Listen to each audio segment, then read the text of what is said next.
Food blogger से दरिंदा बना प्रेमी आफ्ताब का सनसनीखेज खुलासा, बताया 10 दिन तक श्रद्धा वालकर का इंस्टाग्राम क्यों चलाया।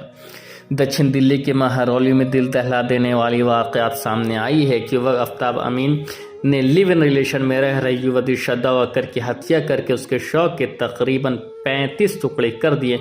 महरौली पुलिस ने आरोपी आफ्ताब को कोर्ट में पेश करके 5 दिन के लिए रिमांड पर लिया ताकि श्रद्धा वाकर के शौक के टुकड़े को ढूंढा जा सके और पूरी साजिश का पर्दाफाश कर सके। करीब 13 मिल गए हैं, सभी टुकड़े हड्डियों में रूप में मिल रहे हैं। आरोपी ने बताया कि उसने 18 मई को श्रद्धा की गला दबाकर हत्या की थी। उसके बाद शौक के टुकड़े घर के बाथरूम में किए और टुकड़ों को धोकर पॉलीथीन में पैक कर फ्रीज में रख दिया। इसके बाद पिट्ठू बैग में शौक को एक एक टुकड़े को रखता था और जंगल में फेंक कर आता। इस तरह वह करीब 22 दिन तक शौक के टुकड़ों को फेंकता रहा और 22 दिनों तक शौक के साथ घर में रहा। हर रात 2 बजे वह टुकड़ों को महरौली के जंगलों में फेंकने जाया करता था। महरौली पुलिस ने करीब 6 महीने बाद जब आरोपी युवक को गिरफ्तार किया है तो उसने यह सनसनीखेज खुलासा किया।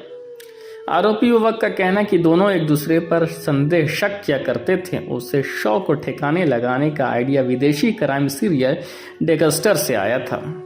आफ्ताब पुलिस को यह कहकर गुमराह करता रहा कि झगड़ा होने के बाद श्रद्धा छोड़कर चली गई है। पुलिस ने सख्ती से पूछताछ की तो उसने सच उगल दिया। आफ्ताब को किसी तरीके का कोई पछतावा नहीं। कुछ समय बाद ही इनमें झगड़ा हो गया और एक दूसरे पर संदेह शक करते थे। इस कारण इनमें झगड़ा होता रहता था। इनको लगा कि वह बाहर घूमने जाएंगे तो सब ठीक हो जाएगा। यह हिमाचल प्रदेश घूमने के बाद दिल्ली आ गया।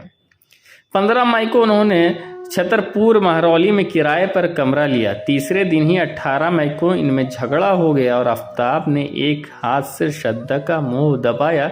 जब श्रद्धा चिल्लाने लगी तो आरोपी ने दूसरे हाथ से उसकी गला दबाकर हत्या कर दी। इसके बाद उसने शव को बाथरूम में रखा के चापड़ से करीब 35 टुकड़े किए और फिर फ्रीज में रख दिए। वह रात 2 बजे फ्रीज से एक शव का एक टुकड़ा निकालता और महरौली के जंगलों में फेंका करता था। वहीं आरोपी आफ्ताब को पता था कि शव को घर में रखने से बदबू आएगी। इस कारण वह घर में हमेशा अगरबत्ती जलाकर रखता था। इसके अलावा उसे रूम में फ्रेशनर की इस्तेमाल करता था। इस तरह उसने करीब 22 दिन में काफ़ी रूम फ्रेशनर खाली कर दिए थे। फ्रिज में रखने का सामान भी रखा हुआ था। आरोपी फ्रिज के साइड वाले गेट पर खाने पीने का सामान रखता था, जबकि उसके अंदर उसके शव के टुकड़े रखे होते थे। फ्रिज में कोल्ड ड्रिंक, पानी, बटर, पेप्सी व दूध आदि सामान रखा हुआ था। आरोपी फ्रिज से हर रोज फ्रिज से खाने पीने का सामान निकालता था।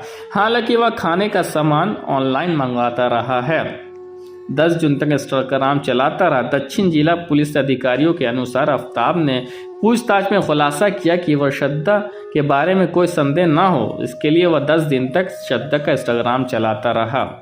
अगर मृतकों का कोई दोस्त उसे मैसेज भेजता था तो वह उसका जवाब भी देता था। 10 जून के बाद उसने मृतकों का इंस्टाग्राम व मोबाइल बंद कर दिया था। इसके बाद श्रद्धा के दोस्तों को उसकी चिंता सताने लगी थी।